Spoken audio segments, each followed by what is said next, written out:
Okay, good evening, and thank you for joining us for tonight's hybrid meeting and presentation with the Los Alamos Mountaineers. Before we get started, I want to make sure everyone's aware that the presentation is being recorded. I'm Beth Courtwright. I'm the operations manager at the Pajarito Environmental Education Center, or PEAK, here in Los Alamos, New Mexico, and I'll be the moderator for tonight's talk. First, I want to acknowledge our wonderful members and our donors and our partners like the Mountaineers for all of their generous support. For more details about the PEAK programs, you can visit peaknature.org. Just a few logistics, and apologies again for everyone who's heard this way too many times. For tonight, before we get started, our presenter will be taking questions via Zoom chat and from the in-person audience. So for those of you watching from home, you can find that chat feature in the Zoom menu bar. Type your questions to the one that says PEAK Moderator in the chat window anytime during the talk, and I'll read them during the Q&A at the end. Please remember that not everyone in the room here can have a microphone, so there may be a delay when we're listening to those questions from the live audience. Don't worry, we'll be back on in a second, and we'll repeat the question for everyone to hear. After the talk, you're going to get a short evaluation in your email. Please do take a moment to fill that out. Your input really helps us improve future programs. And without further ado, I will pass it over to Evan to start the Mountaineers meeting. Evan. Hi, welcome to our meeting tonight. Let's see if I can get this to...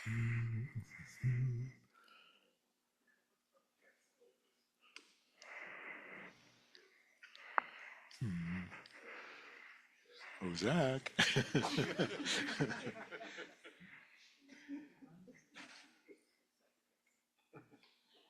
Huh. Thank you. Mr. Magic. All right, so tonight we're doing our annual board election, and we have people doing it online, and we have people in the room, and some people have emailed the club. You can only vote if you're a member, so be honest about that. Let me show you. Here's our slate of candidates. You should have seen this earlier in the week. I mailed this out to everybody, email on the distribution list. And typically what we do, unless there's a nomination from the floor and you have cleared it with the person you're trying to stick with the job, we will just vote yes or no on the whole slate. All right. Are there any nominations from the floor? Okay. So if you are in favor of the slate, please raise your hand. Okay. And if you are opposed, now raise your hand. Okay, great. So without an exact count, we have of those voting unanimous in the room. Beth, did you get people online? Okay. So now we're ready for everyone to take to vote if you're at home online, if you're a Mountaineers member. If you're not a member, please just don't press anything. The poll will go away in just a minute.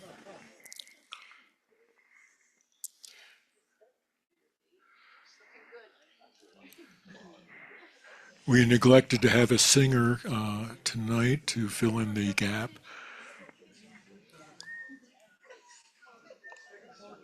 It's probably about it. We can give everyone just another second, and then I will end the poll. It looks like we have 9 people responding. This is so exciting, guys. So exciting. We're just edge of our seats. Upstate returns are coming in now. All right, I think I'm going to cut them off, Evan. All right, I see you have 9. Are they all yes or? 9 yeses. Okay, great. Always nice not to have too much drama around this. Okay, let me go back to my agenda here. So next is, in our standard way of doing things, is Sylvie Adam, who will talk about trips, past and future.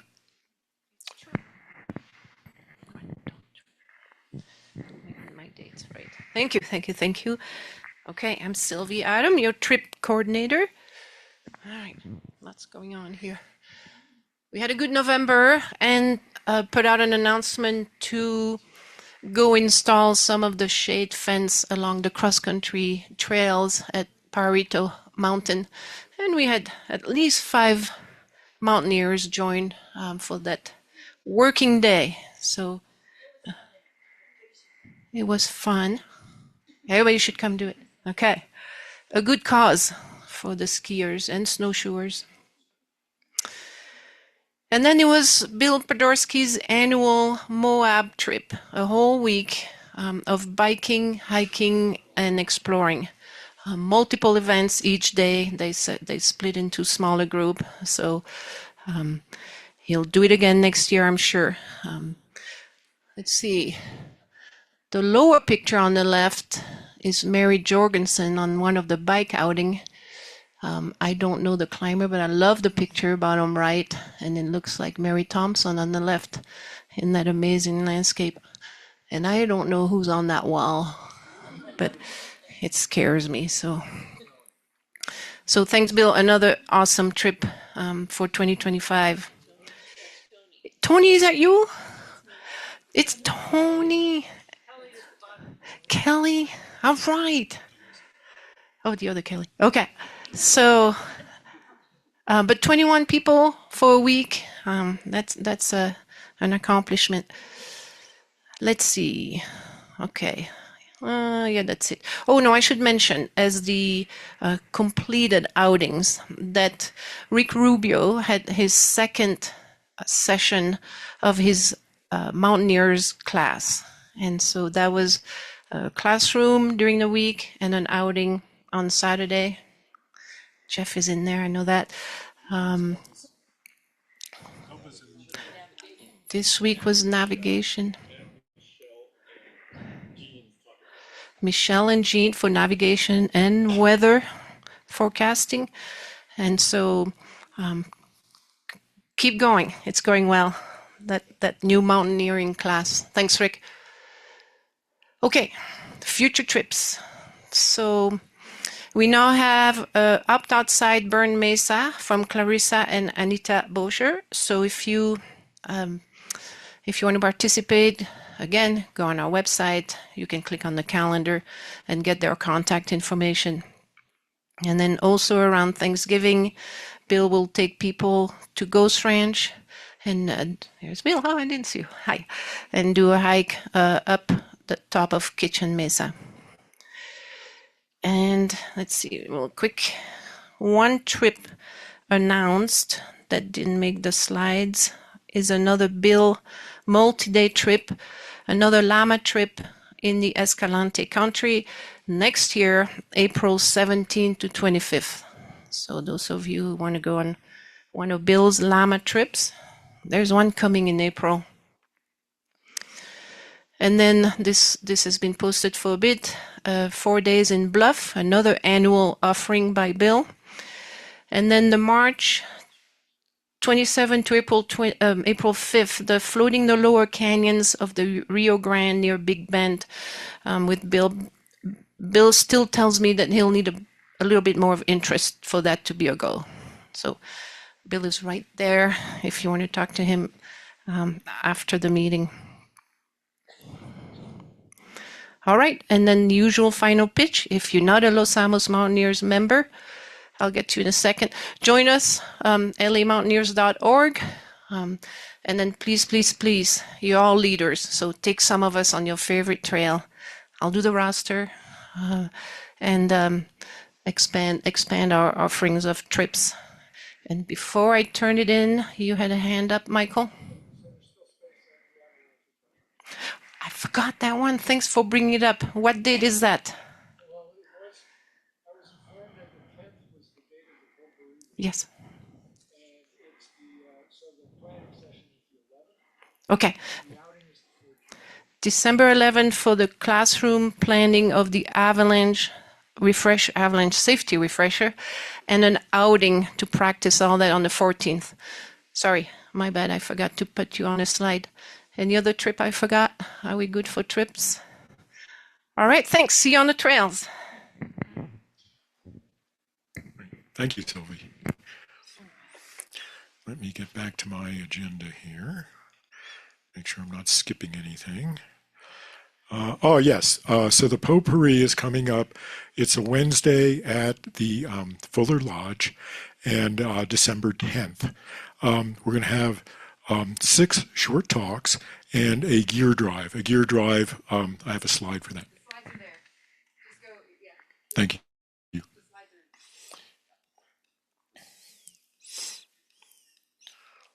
So here we are. So these are the potpourri speakers. We have 6 talks. Each of these will be 10 minutes. Great variety. You probably can't read this, but we have a talk on Patagonia with France Cordova and Chris Foster. We've got Hiking the Wave with Jean Dewart. We have Raman Garolay doing a bird watching and sighting a talk. Waltzing down the green, I forget what that is. Pack rafting down the Green River. There's the waltzing in the boat. Hiking the East Coast Trail in Newfoundland. That's Gabriela Lopez Escobedo. And then we've got one on northern New Mexico's creeks, lakes, and trails, Carol Stewart and Luke Washburn. So, looks like a good set. We had more people wanting to give a talk than we had slots, which is always a good thing. It's disappointing for people who aren't up, but please keep trying, and maybe next year. Then there's also a gear drive. We do this every year. Is Jean here? Would you like to speak to this, Jean? As a part of our potpourri over the last few years, we've also had a gear drive where we invite our members coming to the potpourri to bring their used gear, hopefully intact and clean, to donate to the Espanola Pathways Shelter and the St. Elizabeth Shelter in Santa Fe. We are looking for tents, sleeping bags, backpacks, winter hats and gloves, and warm jackets for men and women. We'd like you to put clothing and loose items in a plastic bag. It turns out paper bags rip every time. And if you have sleeping bags, if you can get a strap or a stuff sack for them, that helps us. Then we are also looking for some volunteers who can help us on the potpourri night to bring their car, and we'll load up the gear into the cars to take at a later date down to the shelters. And we'll send out an email tonight with all those details to support our homeless. Thank you. Thank you, Jean. And now an intro. Tomasz, would you like to do the intro? Yeah, I'll get it right. It's funny, I think Gwendolyn should introduce myself because I think everybody here knows Gwendolyn. Unless people knows me. I'm Thomas, hi. Yeah. Now we overtake this. Czechs. Who are you? Yeah. I'm Thomas, nice to meet you. I'm a new program chair. All of you voted for me.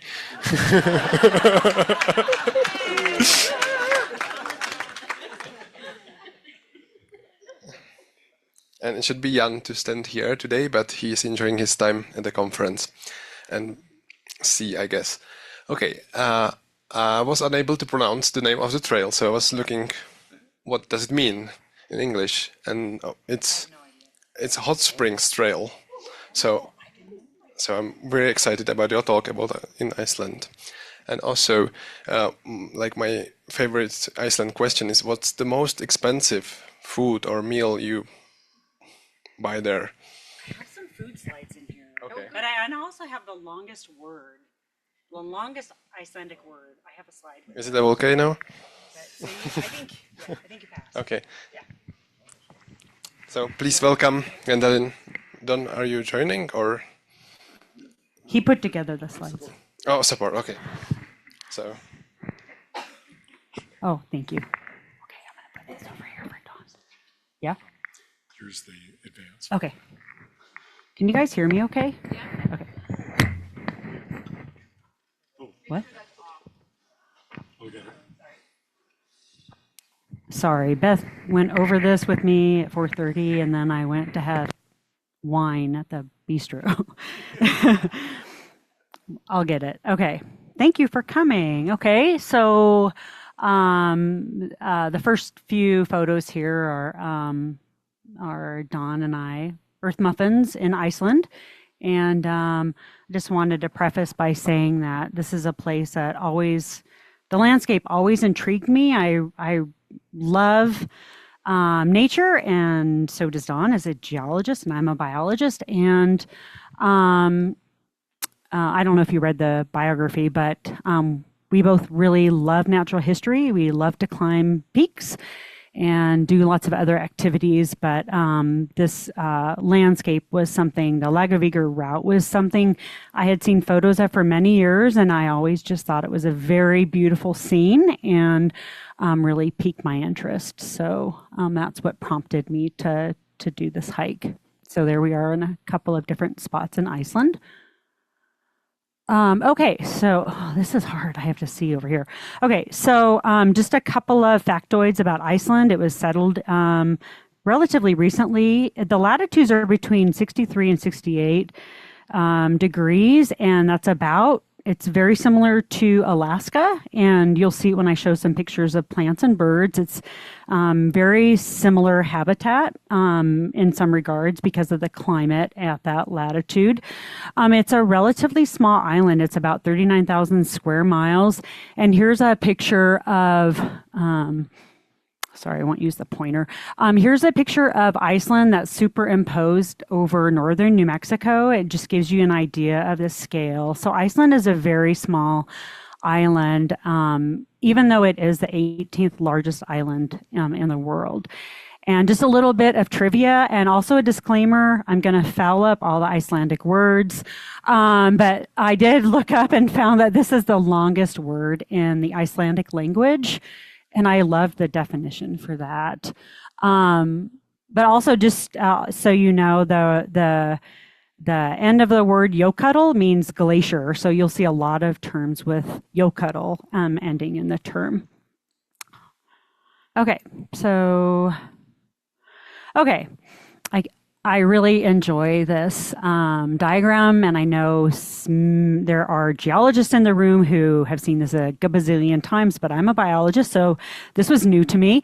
Okay, so you can see here, this is the Atlantic ocean floor, and this was published in The Atlantic in 1968 and by National Geographic, and you can see the mid-Atlantic ridge that is essentially about 10,000 kilometers in length. So it goes all the way down from the tip of South America all the way up to the Arctic. And so you'll see, here, let me see if I can, for the viewers on the call, I don't want to use the laser pointer. So right here is Iceland, and you can see that it sits right there in the middle of the mid-Atlantic ridge. And so it's a relatively young island.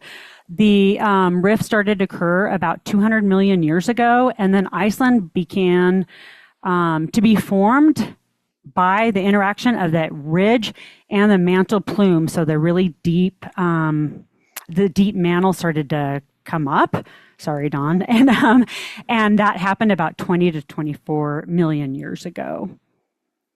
Have you guys seen this before? This image? I know, I thought it was really cool. Okay, so this is an image of Iceland, and because Iceland sits right on top of the mid-Atlantic ridge, it's very volcanically active. And you can see, I'm sorry, I should have pointed out that the ridge comprises the North American plate and the Eurasian plate coming together. And so right smack in the middle of Iceland, you see this, these two volcanic zones. That's right where the mid-Atlantic ridge is. So the rift goes right down the middle of the country, of the island. And I also just wanted to show this slide for scale. So the Laugavegur route, which I will talk about, it's way down here. It's down in this square. So it's like right down here. So you all learned in 2010 about the big volcano Eyjafjallajökull. that erupted in 2010. So that's way down here. Way down here. And then, so the Laugavegur route starts from up here in Landmannalaugar, and then it heads like to the south, heads to the southwest. It goes right between this glacier here and this glacier here. So I just wanted to point out where on the island and the country that the route actually is located. Okay, and also I just want to point out that you can see here that there are very big glaciers here on the island, and many of these glaciers actually are ice caps on top of active volcanoes. There are 33 active volcanoes in Iceland, and so anyway. Okay, so just a little bit more geology, and if you have very specific geology questions, my lovely spouse is here. He can answer those after the talk. So again, this blue line here, this blue line here, this is the Mid-Atlantic Ridge. And so this is the rift. And so Iceland was formed from basalts coming up from the mantle. And again, this was relatively recent, 20 to 24 million years ago, so during the Cenozoic. And they think that the plume underneath Iceland is about 150 kilometers in circumference or in width, and that also the mantle plume extends about 400 kilometers in depth. Okay, so, and you can see from this slide that the red here, these are onshore basalts. So this is part of Greenland here and over here. These are all, and so Iceland essentially is an onshore flood basalt from that mantle coming through the rift. Did I get that right, Don? Okay, okay. What's that? Okay. That's when I say I'm a biologist. Okay, so does that look cool to you all? Okay, all right. So yeah, I thought this was very interesting as a biologist. So again, you guys have probably heard in 2010 about the big volcano that shut down all of the air traffic in Europe. And I want to point out here, again, this is slide. This is a slide showing Iceland, the country, and there are 33 active volcanoes currently in Iceland. So this circle here in the middle depicts like where the mantle plume occurs. So kind of right in that area, and you can see here the yellow in the diagram denotes a summit crater or caldera. And I want to point out that Eyjafjallajökull is, I think, number 15. And again, we hiked right down through these two. And so many of these volcanoes are covered with ice caps that are left over from the Pleistocene.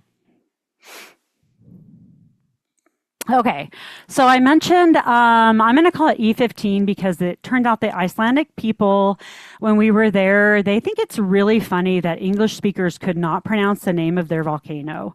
Because in the news, the English speakers had to come up with the name E15 because they couldn't pronounce the name of the volcano, and they think that's hilarious. So again, just to show you, this is the ridge, Atlantic Ridge in red. And so the Eurasian plate is here and the North American plate is here. And you can see all this volcanic activity around here. So Eyjafjallajökull is this volcano here.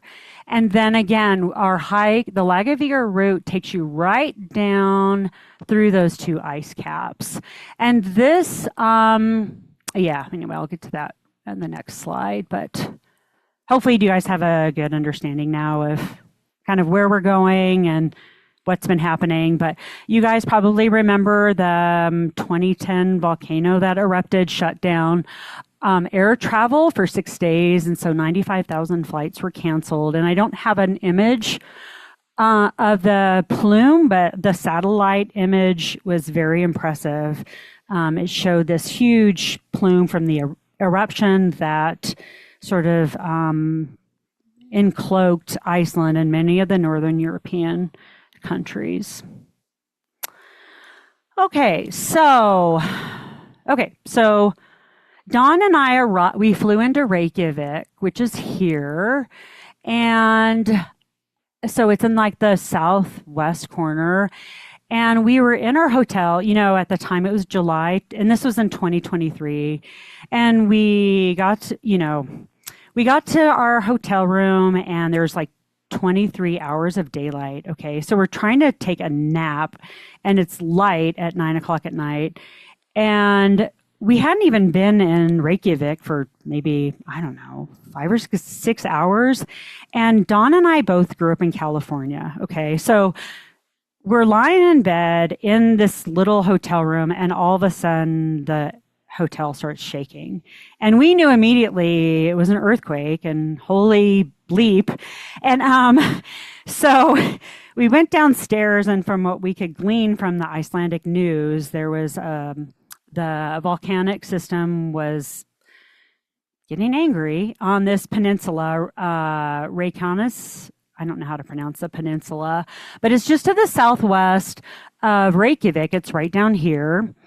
And so we had a few days before our trek began, and so we were with some friends, and we all said, "Holy moly, we got to go see this." And so we and of course, because Don is a volcanologist, right? So we quickly got a car, and then we found our way out there, and there were gazillions of people, right? Tourists from all over had taken their little rental cars out on this road, and we parked, and there was this line of people. It was maybe a 5-mile hike in.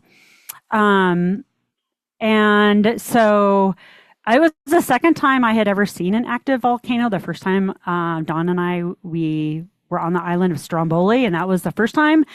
And this second time, I just was blown away. I loved it. I thought it was so cool. And it turns out, I'm sure many of you know Fraser Goff. He's a friend of ours who's also a geologist, and he happened to be in Iceland at the same time. And so this is his photo. But I do have a video I want to show you. It just shows you how close we were able to get. And it was very, very thrilling, I thought. So I'll just show you the video.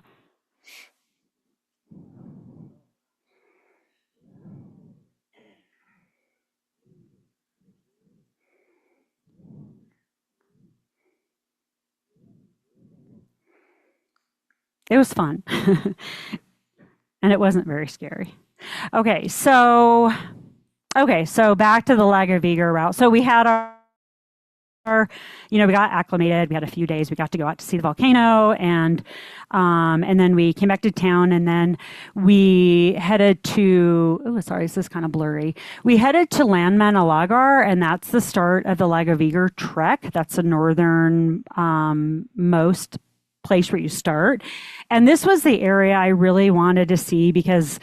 And once I show you some photos, you'll probably recognize, but the mountains are very colorful. The rhyolite is very colorful and unique, and there's not much vegetation. And so, I just wanted to point out on the map sort of where the trail is located. Okay, so the details. This is a relatively mellow trail. It's about 40 miles long, and I think we did it in 4 days. And the total elevation gain is about 5,600 feet, so not terribly bad. And you can see here, this is the profile here. So initially, when you start in Landmannalaugar, you have some climbing, but it's really pretty chill. It's and also, the elevation is not very high in Iceland. So, again, this is 4,000 feet. It looks like the high point. So if you're looking to do something that's, you're not going to kill yourself on, or if you're looking for something that's really fun and mellow and you want to see some beautiful country, I highly recommend this trail because it's really, I just thought the scenery was just spectacular. Okay, and again, this map shows you where it starts, Landmannalaugar, and then you head sort of to the southwest. These are the huts that you can stay in if you'd like, or you can camp. But the route takes you right through these two glaciers and ends up in Þórsmörk. So this glacier here, I don't know how to pronounce this name, but this is the volcano that's underneath this. Is this Katla? No, what is the name of this? Katla volcano is underneath this ice cap, and this is the one that I guess when it erupts big. And so I think the Icelandic people are most concerned about this volcano underneath this ice cap. They think it's going to be the most destructive if it blows. So we hiked, where is my cursor, Beth? Oh, here it is. Okay.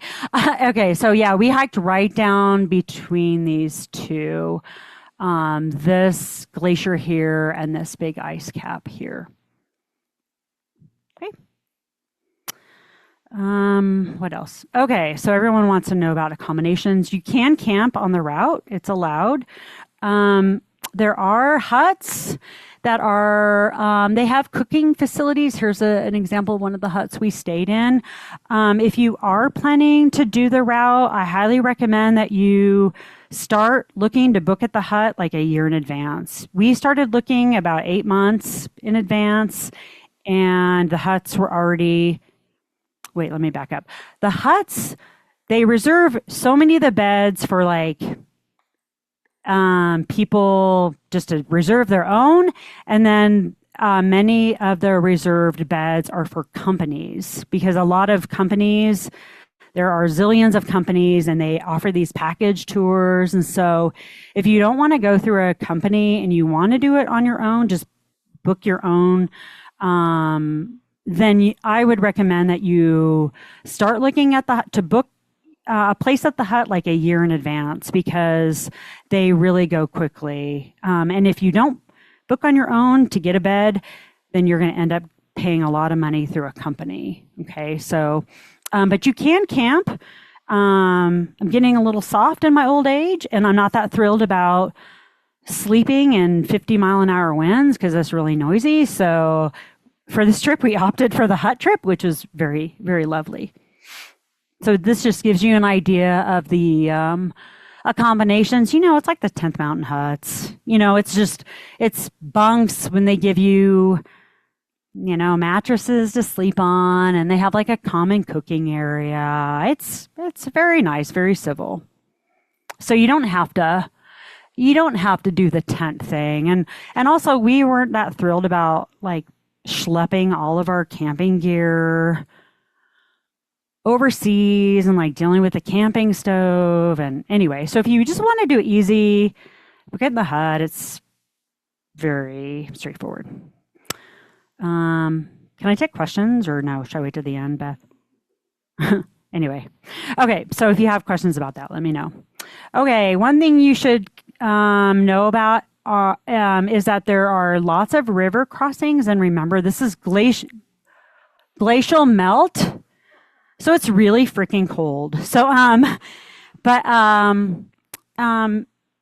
yeah, it'll wake you up. And then when we got lower down towards Þórsmörk, there was this, they have these bridges. They're really cool because the rivers are kind of braided. So they change course because they're in these low alluvial plains.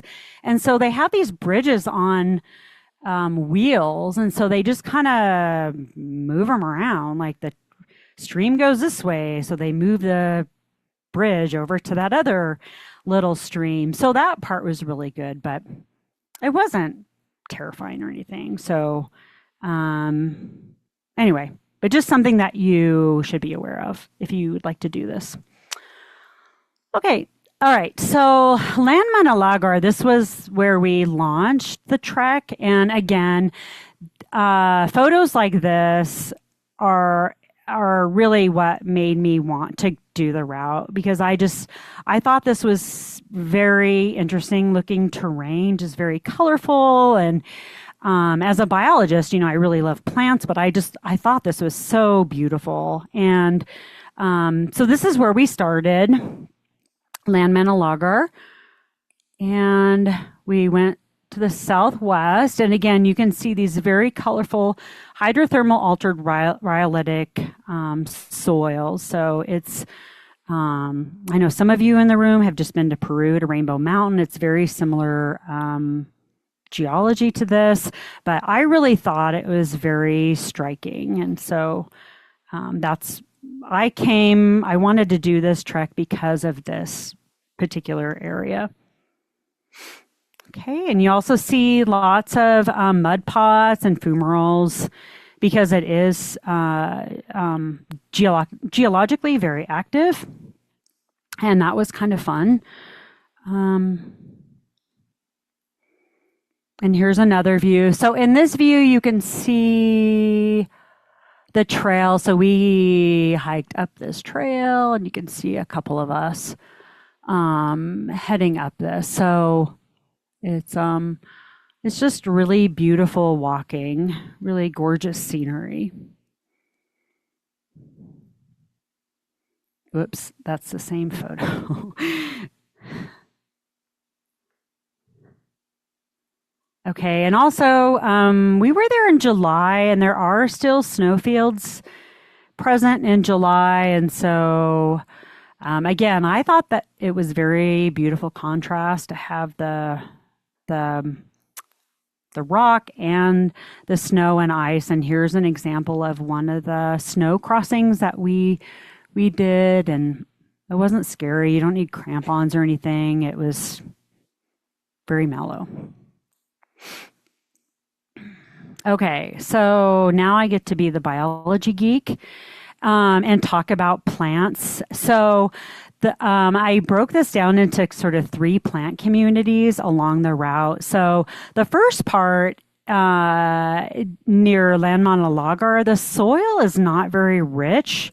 It's so volcanic, and plants haven't had, and it's so new, and higher plants haven't had the time to colonize these areas. And also the soil is very nutrient poor. So in these communities here, really what you see are lots of mosses and lichens. So you can see this stark landscape here, and then lots of mosses and lichens, but you don't see any trees, you don't see any shrubs, you don't see any forbs. But I thought it was very, very beautiful hiking.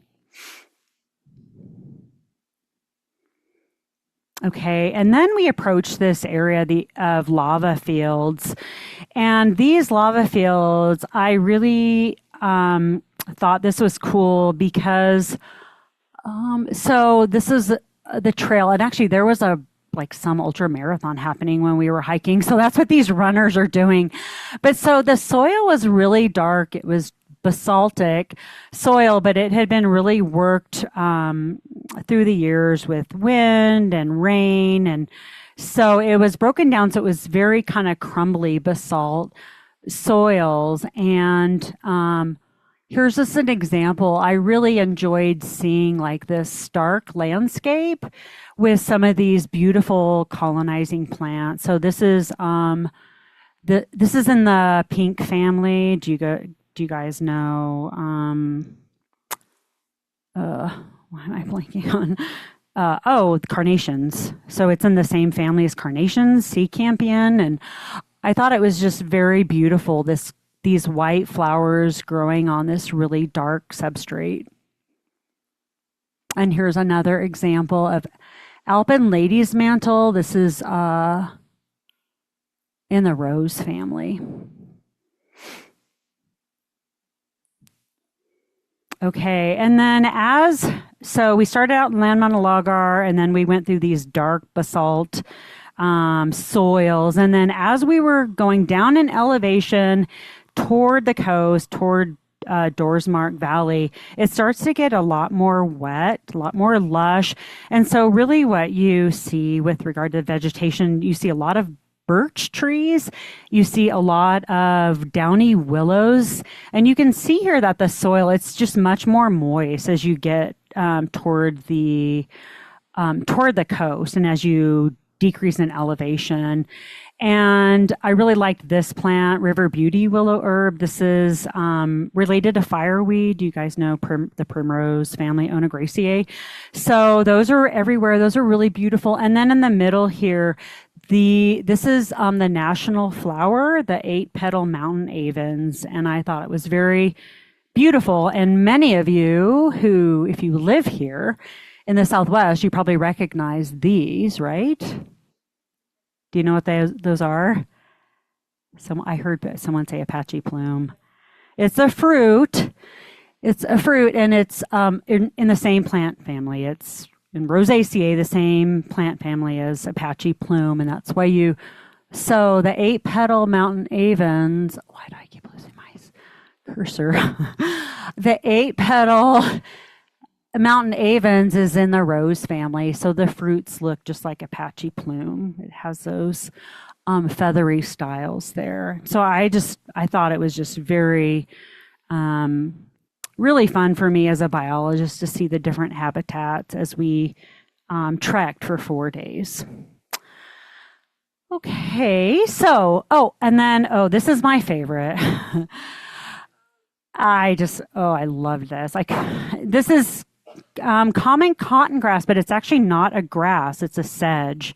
So it's in a different plant family, but it just was everywhere. And I just thought it was just so magical looking.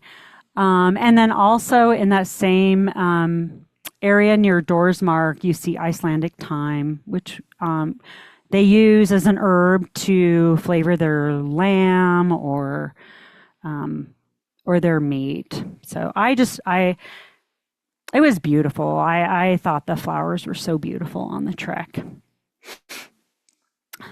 Okay, do you guys, I don't know how many of you know about the Nootka lupin in Iceland. Do you think it's pretty? No, it's not. It's not supposed to be there. So it's very invasive. And yeah, so it was introduced because Iceland is at a very similar latitude relative to Alaska. Someone in the late 1800s decided, Iceland has these very nutrient poor soils because it's all volcanic. So we're going to introduce something from the pea family. It's in the pea family. It fixes nitrogen. So it's supposed to improve the soil and make it more rich for other things to grow. But then what happened is the Nootka lupin took off, and it's freaking everywhere in Iceland. It's you can see it for miles and miles. I don't know how many of you guys have been to Iceland and seen it, but it's everywhere when you're driving around, and it is beautiful, but it's not supposed to be there. So just know that. Okay, so we saw some really beautiful birds on the trip. A disclaimer, none of the bird photos, sorry, Jonathan, none of these bird photos are mine. I don't have a camera suitable to take bird photos, so I snarfed these from the internet. But we had a wonderful time looking at birds on the Laugavegur route. And of course, we saw the rock ptarmigan, but it was not in its winter plumage. It was in its summer dark plumage. And because it was July, so it didn't need to hide in the snow, right? So these are some of the birds we saw. And then these were two of my other favorites, the white wagtail, which is related to the pipit.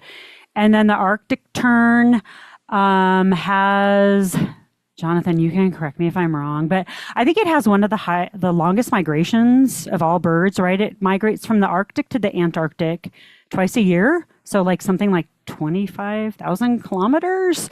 And so I wanted to show you a video, but I didn't want to take up too much bandwidth and time. But so it turns out that Arctic terns in Iceland in the summer, they nest everywhere. They nest on the ground, and we got attacked our entire trip. I have a video of Don. We were camping, and this Arctic tern is just really PO'd at Don, dive bombing his head. They're very aggressive. Have you experienced this, Jonathan? They're very aggressive, and which is good. I guess they're good parents, right? So, but I wish I could show you this video because it's funny, but it's not so funny. But they're, it was attacking Don's head. They're very aggressive. I don't have it here, but anyway, I can show you later. But it's kind of a thing to witness because they're everywhere, but they're very, very beautiful. Okay, so now we're headed south on the route, and we're almost to Þórsmörk, and we come in, we get this ice cap into view, Mount. I know the last part, Jökull means glacier. So yeah, this is a view of that ice cap, and here you can see it's this ice cap right down here. Can you guys see that in the map? So again, we came down right down through here, and Eyjafjallajökull Jökull is over here, right here somewhere. And then this is the other one. This ice cap is the one that's over Katla volcano. They think is going to be really, what's the word I'm looking for? Yeah, they think it's going to be, if it explodes, it's going to be big. So that's the one that they're most concerned about. So, but you can see that from the view here, we're getting close to the end of our trek. We have this beautiful view of this ice cap. And here's, this is not my photo. This is an aerial photo of the ice cap. And incidentally, each one of these outlet glaciers, they're named, they have their own names, and I'm not about to tell you the names. In Icelandic, they're really long. And then this is another view of the ice cap of the glacier here, and we were staying not too far from here, but you can see down this is kind of a glacial runoff river valley, but you can see these braided streams. They just sort of meander all over the place, which is why they need to move those, the bridge on wheels. That's why they move them around so people can cross the river. But it's just very gorgeous scenery. Okay. Okay. How am I doing on time, Beth? Okay. I'll make it quick. Okay. So then so we finished the trek. That was really fun. And then we decided to, do what a lot of tourists do in Iceland. We picked up a van, and then we drove the Golden Circle just to see some of the highlights, and that was really beautiful. So this black line here shows you the Golden Circle. And so yeah, we picked up the van in Reykjavik, and then we went blah, blah, blah, all the way around. And then this is our van. We got nice and dirty. And this is Don with an Icelandic beer. And this part was very fun. I think we spent we were there a total of 3 weeks, I think. And so because Don's a geologist, we got to see lots of craters, which I thought was really beautiful. And heaps of waterfalls. I'm showing only 3 because after the 18th waterfall, you're like, oh my God, another waterfall. It's they're beautiful, but I know I shouldn't. But anyway, these are 3 that I thought were very beautiful. Yeah, we just don't see this in New Mexico, do we? This kind of water. I think there's a kayak trip here for Eugene. Okay, and then Arctic fox. I think there's a pup. Look at the one here. He has his little paw on his little sibling or something. But again, these are in the winter. They're white, and so this was in their summer coat. And they're one of one. They're a specific subspecies, and there are 4 subspecies of Arctic fox. And they think what happened is the Arctic fox in Iceland during the Pleistocene, there was an ice bridge, and so the foxes all dispersed, and these foxes made it to Iceland, and then after the Pleistocene they couldn't get back, so they're isolated, and so they sort of speciated on Iceland. But I was a little concerned they were kind of too they didn't seem to mind humans too much, which was a little concerning, but they're very cute. Okay, and then I have to say something about Icelandic cuisine. We had tons of fish stew, Arctic char. Everything was really great. I don't know how many of you guys have heard about fermented shark.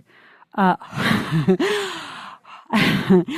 think hakarl is a really bad joke that Icelandic people play on the tourists because it's really disgustipating. Okay, so if you're not aware, sharks, they have high concentrations of urea in their tissues to maintain their osmotic balance in the ocean.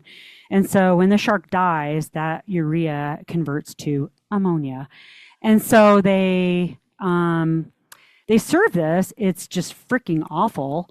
And then no, seriously. And I've tried witchetty grub in Australia. I've had cuy in South America. This was the most disgusting thing. It tastes like Mr. Clean, like ammonia. It was like wadded up tissue soaked in Mr. Clean. It was disgusting. And so then you're supposed to chase it with Brennivin, which is an aquavit. It's like some kind of mash. And that wasn't too pleasant either, but yeah, the Brennivin is a blessing after the shark, but they're both gross. Don't let them talk you into saying, I think it's a joke on the tourists. I think they just really want to see how we act. Okay, so there you have that. All right, and then y'all know, I'm embarrassed to say I've never seen an episode, but you know what it is, right? So we took a picture. And then I haven't, it's the Game of Thrones thing. I haven't seen it either. I'm kind of a social dweeb. Okay, so there's a ton of basalts on Iceland. 85% of the geology in Iceland is basalt. And you guys have seen these basalt columns, right? If you've gone to like Devil's Tower or Devil's Postpile in the Eastern Sierra, you see these columnar basalts. And so it turns out that in Reykjavik, they modeled the church after these basalts that are so common in Iceland. And by the way, this at this place here, this is right on the coast. There are zillions of puffins. Sorry, Jonathan, I didn't get any photos of puffins, but that was really fun. The puffins are like chilling out on all these basalt columns. It's really fun. Okay, so then the church, and then, do I have time to show the video, Beth? Okay, all right. Okay, so then now while I'm talking about basalt columns, Don and I took the rental car, because you know it's a rental car, so you can take it wherever, right? And we took it on this like kind of gnarly road. I really wanted to see this area. Can you guys see all these basalt columns? Look at this. And then, okay, so here's a close-up, and I'm not even a geologist, and I thought this was so cool. Like, look at all this, these mashed up basalt columns. Look at this. Okay, so this is, we drove on this crazy road to get here, but I thought it was so cool. Now I'm going to show you a video to give you the full effect. All right. Okay, wait, the video.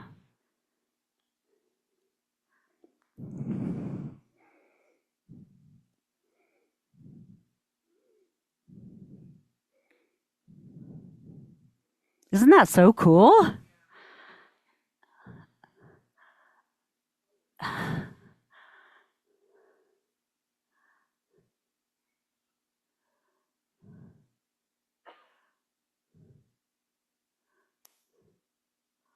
And you can see the color of the water is that a really pretty like turquoise blue from glacial melt.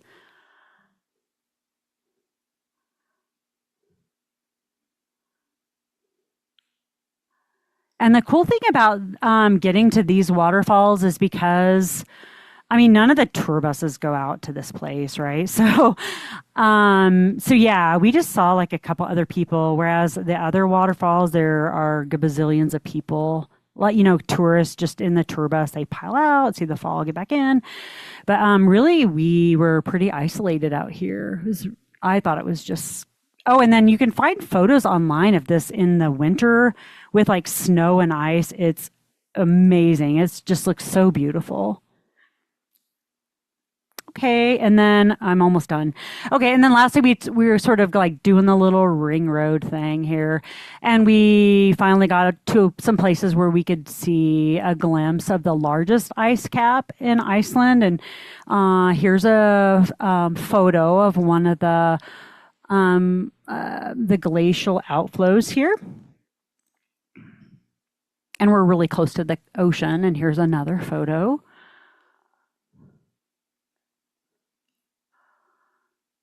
And then at one of the nearby beaches, I think this is called Diamond Beach or something, you see a lot of these break-offs from the glacier, and just gorgeous pieces of glacial ice kind of floating around in the lagoons and the estuaries and along the coast.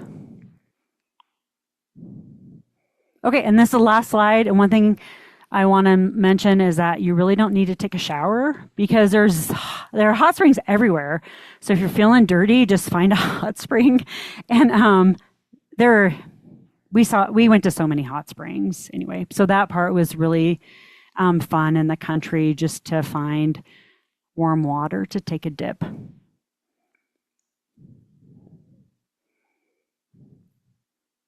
And that's it. Questions?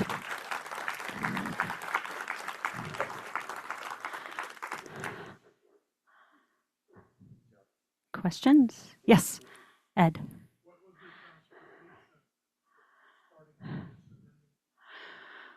So we took a shuttle bus. Oh, I'm sorry.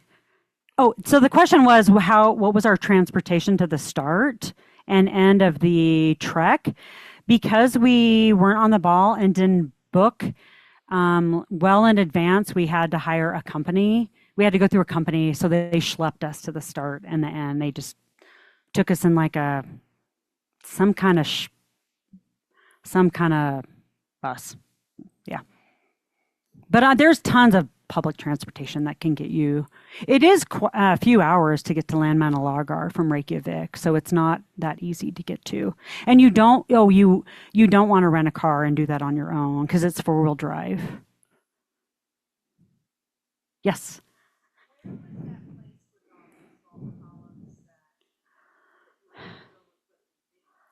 It was called Aldervoss. I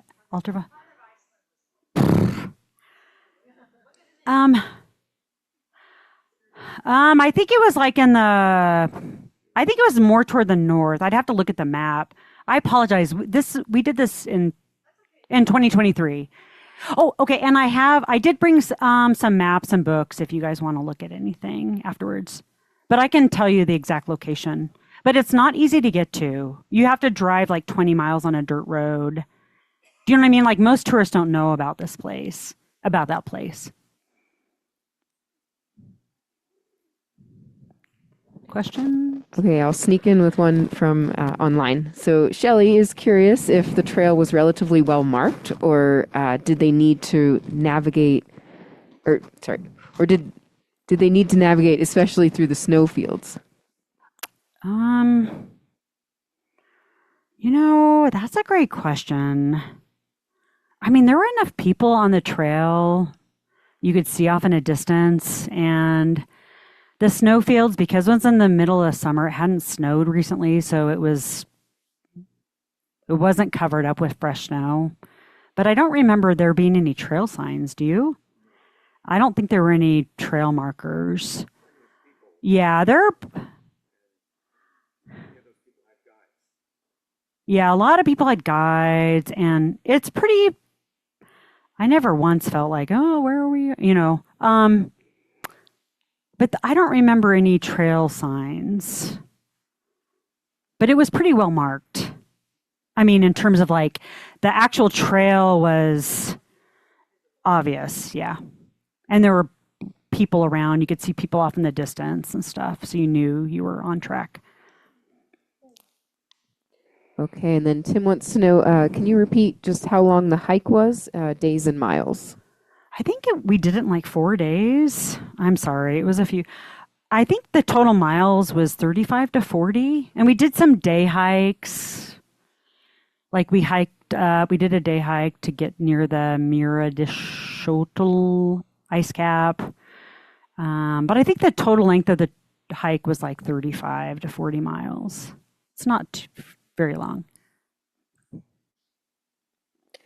Okay. Any wildlife larger than the foxes? Deer, bears?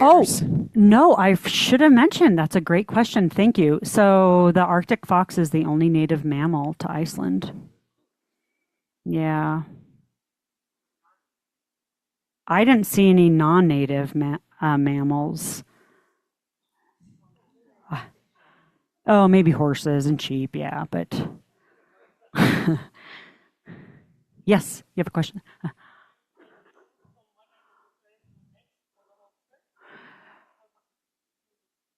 We had to hire a company because we were too late to. I'm sorry. So the question was, how did we deal with the food? So because we didn't do it ourselves, because all the beds were taken, we had to go through a company, and we pitched in to cook, but they schlepped the food. Yeah. But we carried like day stuff, bars and caffeinated stuff. Chocolate.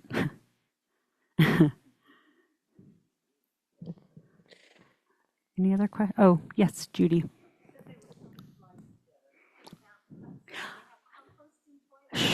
Gosh.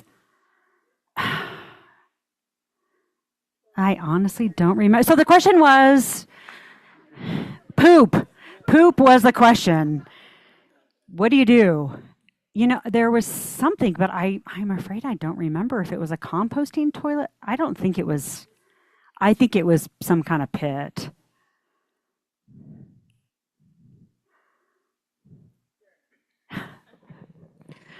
I'll Google that for you. Any other questions? Okay, I'll keep watching for questions online, and hands in the room, just throw them up if you have another question. Yes. Oh.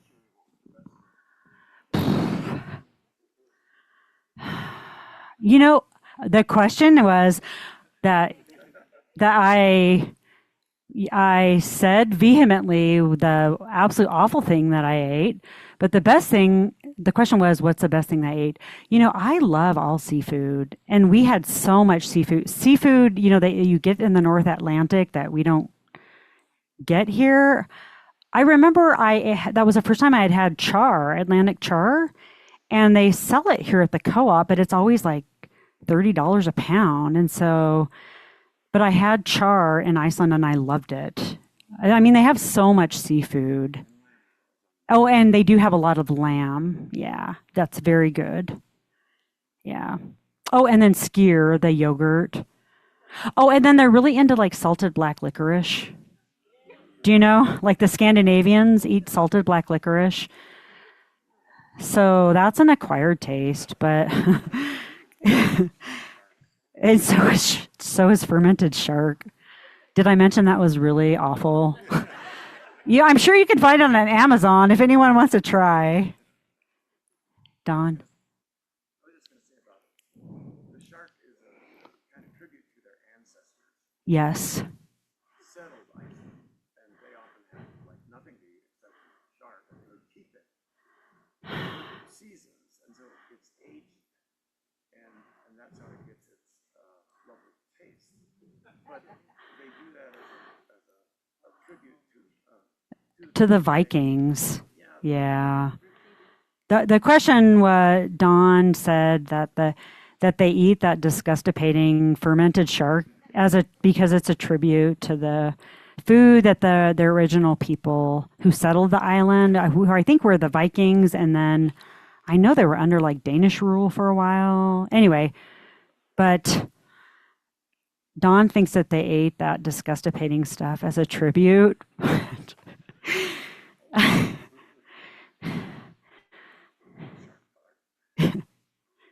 Any other questions? One more online. Okay. Gordon wants to know, can you drink the water? Oh, yeah. And I think even the runoff, because, we're so used to the Intermountain West, there are cattle everywhere. who have well, just all livestock have contaminated all the waters in the Intermountain West. You can't drink any water, but there they don't.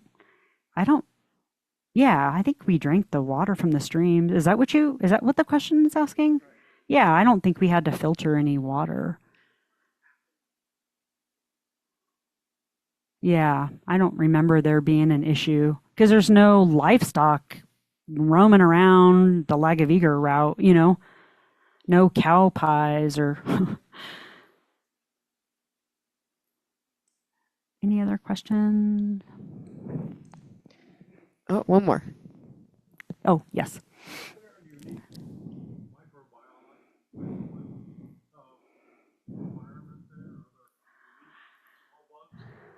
Oh, the question is, Bob asked about the micro or macro this insect community. I couldn't tell you. Probably. I don't know. Yeah. I like plants and higher vertebrates. Sorry. What about colors in the hot springs, or like Yellowstone level colors that you saw? Colors? Like in the thermal features. Oh, you mean those are made by the microbes in the. Oh, I see. I didn't notice any of that. I mean, I just noticed everything smelled like hydrogen sulfide, right? Is that what you? And so I'm not sure what biologic life would thrive in those. I mean, certainly there are bacteria, archaebacteria, but I'm sorry, Yellowstone does. Yes, correct. I didn't notice anything unique, but that's not to say that it wasn't there. But that's a great question. All right, sorry, they keep trickling in online. What were the huts like? Did you have private rooms? No, it was dorm style. They just give you like a mattress and you just. Yeah, bunk beds. Yeah, I think we might have had a private room. I think you can get some private rooms, but, so bring your earplugs.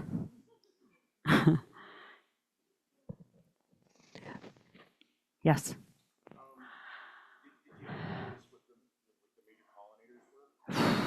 Another great question. The question was, did I observe the pollinators? I'm getting stumped. I don't know. I think, honestly, that's a good question. So in a lot of the route, you saw that there wasn't a whole lot of vegetation, right? So, and you likely know this, that the birds who pollinate are going to go for really colorful flowers, like red flowers, and there weren't those kinds of flowers. And then, so bumblebees, they are attracted to things like the lupin. So, I didn't notice any on the vegetation that I was looking at, but that's a great question.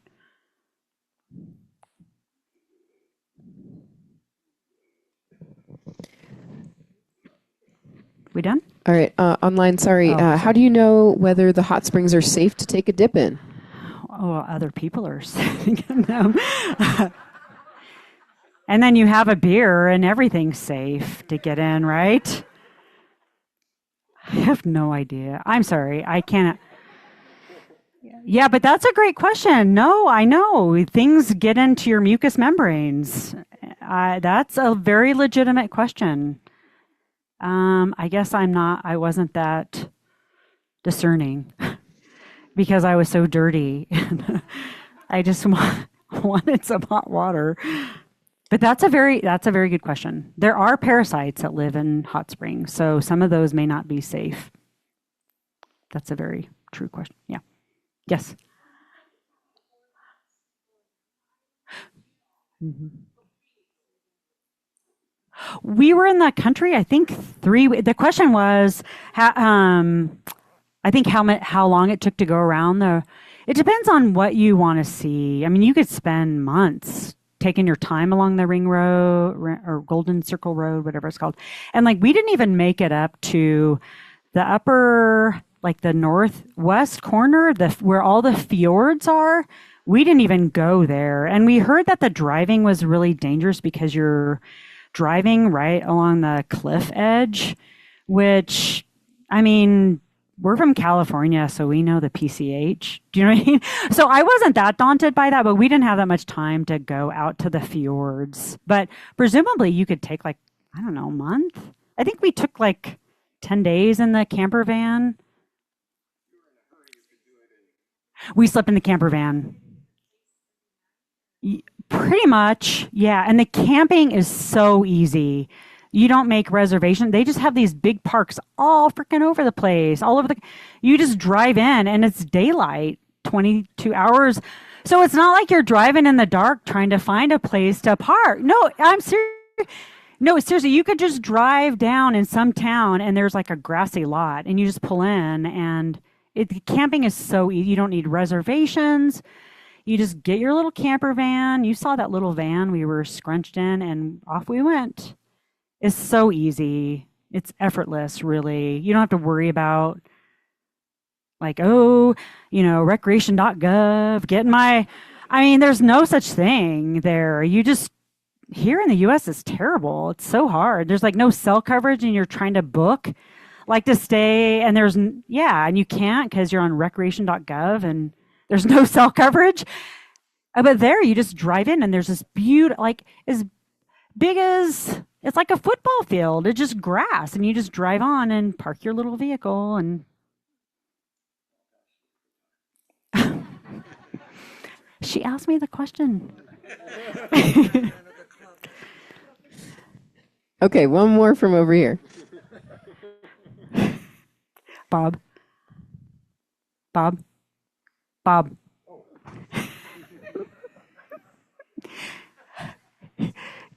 Don't ask me about insects. The total cost? Who cares about money? I can't tell you. We used miles. I think we used miles to get it. It is not a very cheap country. It's not like you're going to Mexico, where you can, and that fermented shark is. You got to save your pennies for that. It was not cheap. Like the food wasn't cheap. Yeah, Don said Snickers were $4, but is that it? Okay. Okay. All right. We'll keep watching just in case anybody has more burning questions coming up. All right. But if that's it, let's thank Gwendolyn and Don You were again. asking me questions.